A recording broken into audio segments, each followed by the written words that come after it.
కరెన్సీకి సంబంధించినటువంటి సెక్షన్ కింద కేసు నమోదు చేయడం జరిగింది. ఇది చాలా లోతైనటువంటి కేసు. ఎందుకంటే ఇవన్నీ తయారు చేయాలంటే చాలా టెక్నాలజీ అవసరం, మిషనరీ అవసరము. దీంట్లో చాలా మంది మనుషులు ఇన్వాల్వ్ అయి ఉంటారు. కాబట్టి దీని మీద సైంటిఫిక్గా ఇన్వెస్టిగేషన్ చేయడం జరుగుతుంది.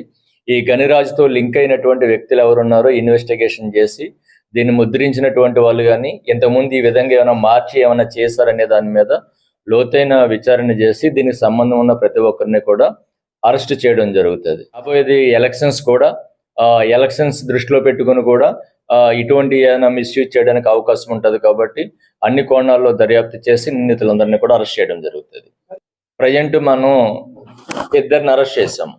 పైన పేర్కొన్నటువంటి ఇద్దరిని అరెస్ట్ చేసాము. గనిరాజు అనేటువంటి ఆయన్ని పట్టుకోవాలి. యాక్చువల్గా ఈ 30 lakhs తీసుకున్న తర్వాత గనిరాజు తన ఫోన్ అటెండ్ కావట్లేదు, స్విచ్ ఆఫ్ చేసి ఉన్నాడు. గనిరాజు